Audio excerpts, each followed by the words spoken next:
Good evening. First at 6 o'clock, MYSTIKAL, a well-known rapper on the wrong side of the law tonight. His third rape arrest over the past 2 decades. Tonight, MYSTIKAL, whose real name is Michael Tyler, is being held without bond at the Ascension Parish Jail.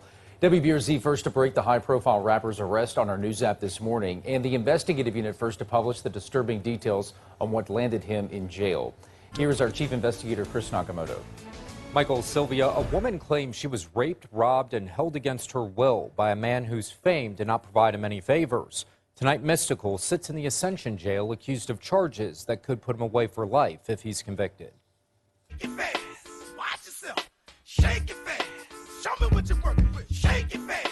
51-year-old Michael Tyler isn't known to many by his real name. The music you just heard got him famous. His stage name, MYSTIKAL. Tonight, a woman alleges he raped her at his home on Saturday in Prairieville, robbed her, and held her against her will. Two individuals, they met up at his home to discuss some finances. And at some point, that conversation went very, very far left.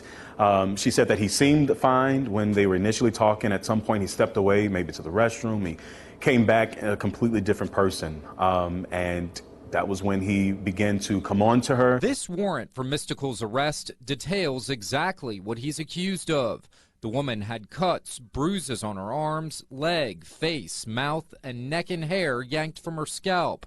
The warrant alleges MYSTIKAL punched her, pulled her braids from her head, took her phone and keys to prevent her from leaving, choked her to the point she could not breathe, and forcibly raped her. The victim alleges MYSTIKAL verbally berated her, spit in her face, and threw rubbing alcohol on her, claiming that she had bad spirits on her, that it would help cleanse. No one came to the door at his home on Retreat Lane in Prairieville, but neighbors on this quiet street told me he was always cordial and waved. But he also kept to himself and was a recluse. In 2014, we caught up with him on a ride-along with deputies as they checked on convicted sex offenders, which he is. How you doing? Good. Oh, Lord. At the time, he told us he knew how important these checks are, especially when sex offenders are in your neck of the woods. I have the same fears that most parents have. I don't have no offense against young kids and nothing like that. Don't make my offense no better, but still,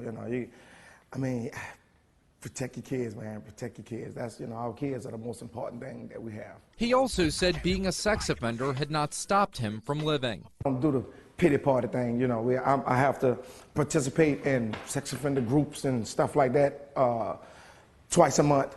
It don't stop your life, man. Despite his fame, the sheriff's office says he's not being treated any differently tonight. He didn't show the victim any sympathy, and he doesn't get any sympathy or special treatment. So he will be in general population or will be incarcerated just like anyone else. MYSTIKAL has been charged twice before for rape, once in 2002, another in 2017. The first one resulted in a 6-year prison conviction and forced him to register as a sex offender. 3 weeks ago, deputies were also called to MYSTIKAL Street after a man says a woman came to his door alleging she was beaten by the rapper. He has a bond hearing tomorrow afternoon. Michael?